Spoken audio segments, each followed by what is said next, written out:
80 години јубилеј на Сојузот на Сдруженија на пензионери на Македонија. Сега и официјално добро утро уште еднаш, добре ни дојдовте, честитки за јубилејот и што значи овој јубилеј за вас? Благодарам на честитките, секако, најпрво. Па да, овој јубилеј, 80 години, многу значи и токму заради тоа, утре, на 22 април, Сојузот на Сдруженија на пензионерите ќе одбележи, значи, јубилеј, 80 години од постојање на пензионерското организирање на корисниците на пензија. Овој јубилеј за пензионерите е многу значаен, многу вреден, бидејќи уште пред 80 години што е започит, пензионерите почнале да се организираат, нели, тоа се првите почетоци во здруженија и сојузи. Патот не бил лесен, патот бил исполнет со предизвици, со успеси, меѓутоа пензионерот бил истраен и упорен и покажал дека тој продолжува и понатаму да биде активен и со заминувањето во пензија, односно со остварувањето право на пензија, не се пензионира и од општеството, туку, како што е познато, тој творел, работел, градел и на крајот, за да има активен живот, се вклучува во пензионерското организирање. Што е многу битно. Овој настан, да појаснам, ако ме дозволите, ќе се случи во зградата на синдикатите на 12 кат со почеток во 11 часот. На овој голем јубилеј, секако дека се поканети сите членови на собранието на Сојузот на Сдруженија на пензионерите на Македонија, членови на извршниот одбор на Сојузот, поканете се многу гости, пријатели кои што нели се одзваа на нашата покана со нас да ги поделат овие заеднички јубилејни моменти. Инаку, според познатата методологија на одбележување на вакви големи јубилеи, секако дека ќе биде проследен со значаен реферат јубилеен, во кој што по правилата на нештата се оди со ретроспектива на она што било и што се случувало во тие години наназад како историски развој, а понатаму и некој осврт на сегашните актуелни состојби. Може би, ние многу пати сме говореле за актуелните состојби, но верувам дека на гледачите ќе им биде многу интересен токму овој историски дел, кога започнале здруженијата, нели, да ги прават првите чекори во пензионерското организирање. И тука можам да кажам, исто така, ако ми дозволите, дека првото организирање започнало во 1946 година, биле донесени повеќе закони од таа област, но јас ќе го споменам само законот за пензионирање на службениците, кој закон нели условил да се појави една група на пензионери. Тие тогаш биле на број 2600 и својот пензионерски активизам го практикувале во рамките на други здруженија, на други секции, за да понатаму, како што се развивало пензиското и инвалидското осигурување, нормално растел тој број, па секако и потребите да тоа здружување се организира на еден подруг и посериозен начин. Бидејќи нели утре тој голем јубилеј, секако значајно беше, нели, во овој момент, ете, ако ми дозволите да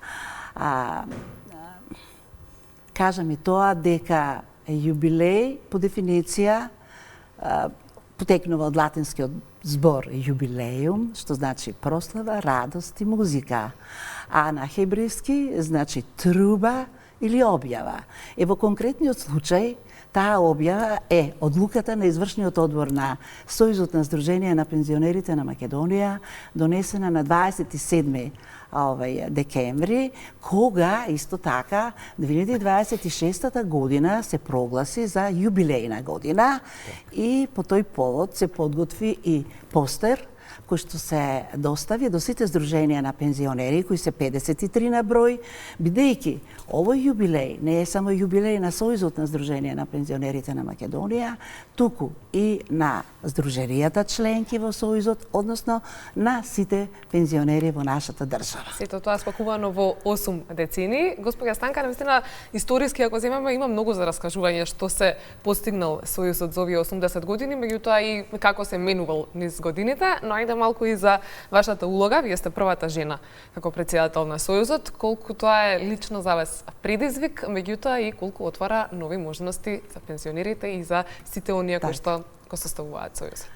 Пред да го изнесам мојот предизвик како прва жена председателка на една ваква голема граѓанска асоциација, сепак дозволете ми да кажам дека Сојузот на Сдружение на пензионерите на Македонија е граѓанска, аполитична, непартиска организација и од самата дефиниција, значи, на Сојузот како, значи, повисок облик на организирање во граѓанскиот сектор, произлегуваат и следните принципи, а тоа е неутралност, независност,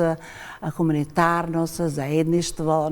непрофитна основа и доброволност. Тоа се принципи кои што се присутни не само во Сојузот на Сдружение на пензионерите, туку и во Сдруженијата членки на Сојузот. На прашањето како јас се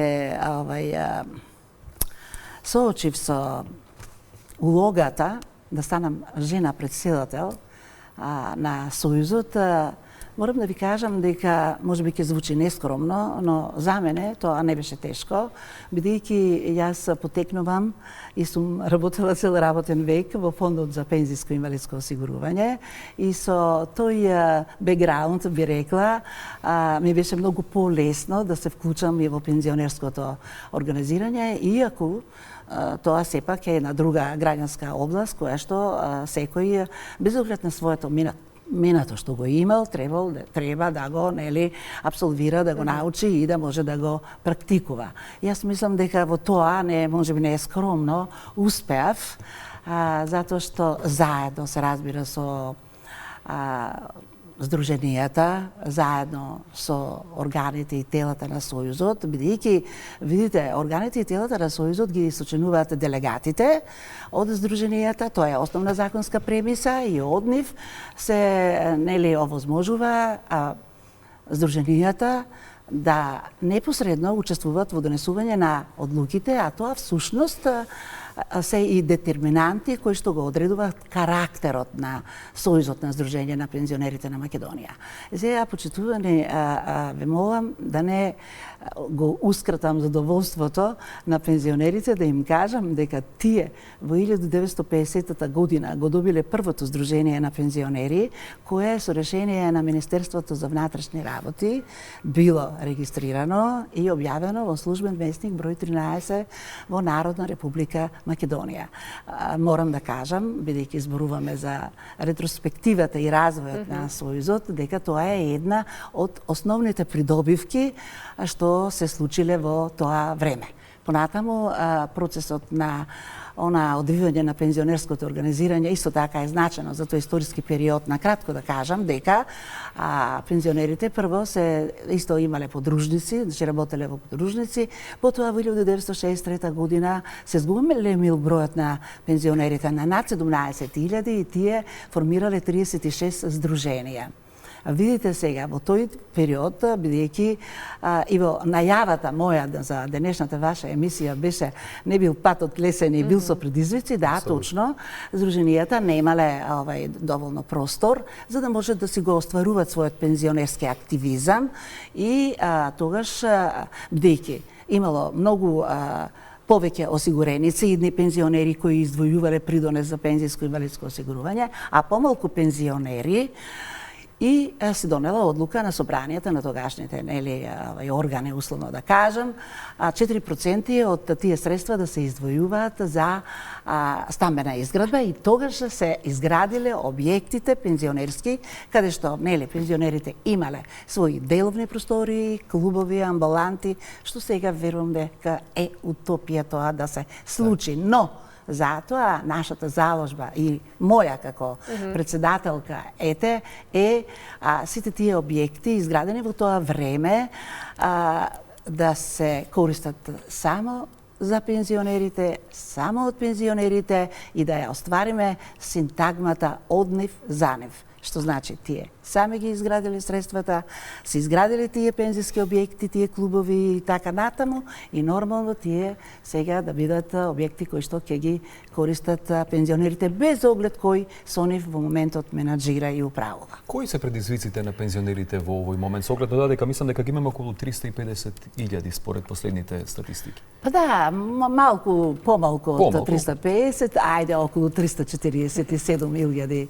корисници на пензија по основ на сите видови на пензии. Предизвици. Па предизвици, видите, во третото доба, ако мислите, ако акцентот го даваме на третото доба, мислам дека со ова пензионерско организирање кое е една голема придобивка за пензионерот, да тој нели ги остварува своите активности во здруженијата на пензионери, е голема работа. И нормално тука предизвиците сега од една страна како зависи како ќе ги дефинираме предизвиците. Предизвик е да имате вие нели како што реков одреден простор и така натаму, а од друга страна нели возрастното лице се судрува со прашањето како да ја одржи својата психофизичка кондиција на едно повисоко ниво. Тука се тие активности традиционални, кои што и денеска се случуваат, а тоа се тие нивни музички реви на песна, музика и игри, потоа тука се традиционалните спортски надпревари и ние ова година де факто славиме два јубилеи. Еден е 80 години од пензионерско организирање, а другиот е 30 години од постоење на спортски надпревари. И замислите, тие започнале во 1996 година, кога пензионерите се надпреварувале само во 3 дисциплини: шах, пикадо и стрелјаштво, а сега пензионерите спортуваат и практикуваат 11 спортски дисциплини. Многу сменети се работи. Интересот е голем од година на година, а се вклучуваат што повеќе пензионери и еве сега и јас од ова емисија, од овој мој настап, да искористам приликата да ги повикувам пензионерите, да ги контактират своите здруженија, да одберат активност која што на нив им одговара и си обезбедат активно трето доба. Госпоѓа Станка, пред да го заокружиме денешниот разговор, имаме многу што да кажеме на вистина, но кусо ни е и времето. Вашата порака по повод јубилеот на Сојузот, меѓутоа и се она што би сакале да го порачате до пензионерите. И се разбира вашите идни активности, кои се вашите планови и приоритети за предстојниот период? Да, секако дека има многу приоритети, многу планови, долга е листата, лепезата на планови е долга, но сепак она што е најважно за корисниците на пензија, прво, да имат редовна исплата и усогласување на пензиите, како што тоа впрочем сега се случува. Понатаму, да се зголемува грижа на пензионерите со мерки и активности надвор од пензискиот систем, да се подобри нивниот статус во доменот на здравственото осигурување, бидејќи тоа е област која е многу значајна за нив. Понатаму, нели, да се овозможуваат секакви пензионерски активности кои што ќе го, нели, ќе му овозможуваат на пензионерот да има по-радосен, по-ведар, по-исполнет живот, а тоа може да го остварува како преку здруженијата на пензионери,